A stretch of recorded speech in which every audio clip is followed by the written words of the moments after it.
राधे श्याम जी। दास दीपक की आप सभी को प्रेम भरी जय जय श्री राधे। मित्रों, आज आपका मित्र सका दोस्त एक बहुत अच्छे सवाल का जवाब लेके आया और बहुत अच्छा प्रश्न किया गया है। ये सवाल है कि नरसिंह भगवान आखिर खंबे से ही क्यों प्रकट हुए।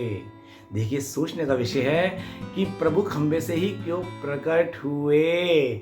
क्योंकि माँ देव की माँ ने जन्म दिया, माँ यशोदा ने पाला था, देवकी जी द्वारा कृष्ण आए, कौशल्या जी द्वारा राम आए, तो भगवान नरसिंह भगवान ऐसे क्यों प्रकट हुए। ये सवाल का जवाब बहुत इंटरेस्टिंग होने वाला है। गुरुदेव संत की कृपा से, गुरु गोविंद की कृपा से दास आपको ये बात आपके समक्ष बहुत श्रद्धापूर्ण भाव से रख रहा है। उम्मीद करता हूँ आपको ये भाव समझ भी आएंगे। और हाँ, अभी से इस बात को समझ लो, आपने शेयर जरूर करना, ताकि जिसके मन में इस सवाल को लेकर, इस बात को लेकर शंका, ताकि दास द्वारा जो बात बताई गई है ठाकुर जी ने आप तक पहुँचाई, आप आगे तक पहुँचाओ। तो भगवान भक्त वत्सल है, अपने भक्त की सारी इच्छाएं पूर्ण करते हैं। एक बात समझ लीजिए, भगवान हमेशा अपने भक्त के अधीन होते हैं। ये बात आपने कई संतों के माध्यम से सुनी होगी और यही सच्चाई है। जो अपने भगवान पे पूर्ण रूप से आश्रित होते हैं, भगवान उसके लिए हर पल, हर समय, हर क्षण उसके साथ मौजूद होते हैं। अदृश्य रूप में, भले ही वो हमें इस भौतिक दृष्टि से ना दिखे, लेकिन वो उसके अंग संग उसी समय मौजूद होते हैं। भगवान अपने भक्त की बात को कभी झूठा नहीं होने देते।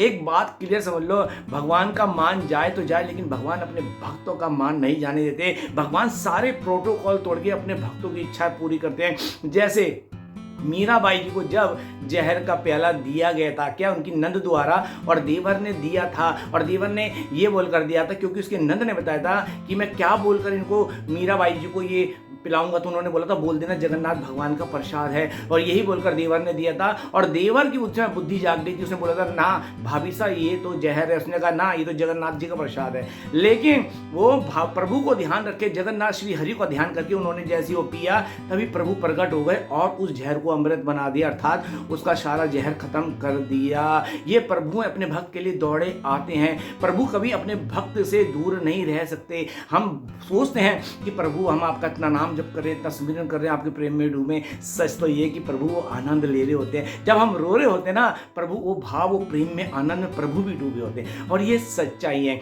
भक्त के अधीन खुद प्रभु हैं। इसलिए भगवान अपने भक्त के भाव को पूर्ण रूप से समझते हैं, और जो भक्त उन पर आश्रित होता है उसके लिए हर पल, हर क्षण तत्पर, तैयार रहते हैं। इसलिए मंदिरों में हमारा कन्हैया हमेशा खड़ा रहता है, ना जाने कब कौन सा भक्त मुझे बुलाए और मुझे दौड़े दौड़े पहुंच जाना है अपने भक्त के पास। तो बात यह है कि भक्त प्रहलाद जी के कहने पर क्यों, एक्चुअली हुआ क्या था आपको पता है कि भगवान कण कण में है। हिरण्यकश्यप कहते थे तेरे भगवान कहाँ है श्री हरि, मेरे भगवान तो हर जगह मौजूद है। और जब वो अंत समय आ रहा था, उसने कहा कण कण में मौजूद है, तो उसने कहा इस खंबे में भी मौजूद है, तो उसने कहा इस खंबे में भी मौजूद है। उसने खंबा तोड़ दिया, क्या इस खंबे में भी मौजूद है, तो भक्त ने कहा, भक्त प्रहलाद जी ने, हाँ इस खंबे में भी मौजूद है। और जब फिर बोला इस खंबे में मौजूद है, वो सारे खंबे तोड़ता जा रहा था।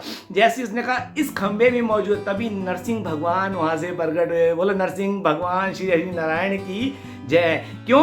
क्योंकि वो भक्त के शब्दों का मान रखते हैं, इसलिए वो खंबे से प्रकट हो गए। जैसे भक्त ने चाहा वैसा ही उन्होंने वहां से अपना प्रकट कर दिया कि मैं अपने भक्त के शब्दों की लाज रखूंगा, मैं खंबे से ही प्रकट हो जाऊंगा। यही एक सृष्टि का नियम है। और परमात्मा, जितने भी नियम है सृष्टि के, परमात्मा से चलते हैं, और परमात्मा हर नियम को अपने भक्त के साथ, भक्त के लिए तोड़ देते हैं। देखिए, भगवान बहुत दया के सागर हैं। आज मैंने पहले वीडियो बनाई, एक बार बताया गया है, भगवान खुद कहते हैं तू मेरी ओर एक कदम तो बढ़ा, मैं 1000 कदम तेरी ओर बढ़ाऊंगा। प्रभु भक्त वत्सल है, हमेशा भक्तों के अधीन होते हैं। तो इसलिए आप जैसा चाहोगे प्रभु आपके लिए वैसा करेंगे। आप जिस भाव में प्रभु को जपोगे, आप उन्हें पुत्र मानोगे तो पुत्र के रूप में मिलोगे, भाई मानोगे तो भाई के रूप में मिलोगे, आप उनके पिता बन जाओगे या उनको पिता मानोगे। जो भाव आप रखोगे, जैसे महिला उनको अपना प्रीतम मानती है, प्रीतम तो हमारी में, क्योंकि ये शरीर जो ब्रह्मा जी द्वारा स्त्री पुरुष का जो दिया गया, सृष्टि के चलाने के लिए दिया गया बात, असल में तो हम सब अंदर से स्त्रियां ही हैं। पूर्ण पुरुषोत्तम तो श्री कृष्ण ने, मीराबाई जी ने कहा था ना गोसाई जी से, हमने तो सुना था, क्योंकि मीराबाई जी मंदिर में गई थी तो गोसाई ने कहा था यहाँ पे महिलाओं को आना मना है, सिर्फ पुरुष आ सकते हैं। तो उन्होंने कहा था गोसाई जी हमने तो सुना है सिर्फ एक ही पूर्ण पुरुषोत्तम पुरुष है। तब गोसाई जी चुप हो गए थे। तो संसार में पूरे ब्रह्मांड में पूर्ण पुरुषोत्तम श्री कृष्ण है, हम तो सब उनकी सखियां हैं, दासियां हैं। ये तो सृष्टि चलाने के लिए जन्म मरण का चक्र जो होता है, स्त्री पुरुष का हमें रूप मिलता रहता है। कभी हम पुरुष हैं, कभी स्त्री हैं, कभी किन्नर है, कभी 84 लाख योनि में अलग अलग पाप कर्मों के हिसाब से हमें रूप मिलते रहते हैं। फिर हरि कृपा से मानव देह मिलती है, सनातन धर्म में जन्म मिलता है और हरि कृपा होती है। जब हम हरि का नाम जपते हैं तो हरि की भी प्राप्ति होती है। अगर हम संतों की बातें सुनकर, देखिए संगत प्रभु जैसे कहते हैं इसको अपनी शरण में लेना होता है ना, उनकी भक्तों से संतों से गुरु द्वारा गुरु गोविंद से मिलवाते हैं। हरि कृपा से ही गुरु मिलते हैं, गुरु द्वारा ही हरि प्राप्त होते हैं। तो मैं उम्मीद करता हूँ मेरी बात समझ आ गई होगी कि प्रभु अपने भक्त के अधीन होते हैं, जैसा भक्त चाहते हैं प्रभु वैसा करते हैं। तो मित्रों मिलते हैं अगले वीडियो में। उम्मीद करता हूँ दास का ये भाव आपको पसंद आया होगा। तो मिलते हैं अगले वीडियो में, तब तक के लिए जय जय श्री राधे। राधे राधे ब्रजवास राधे। नए सवाल के जवाब के साथ मिलते हैं अगले वीडियो में। राधे श्याम सीताराम।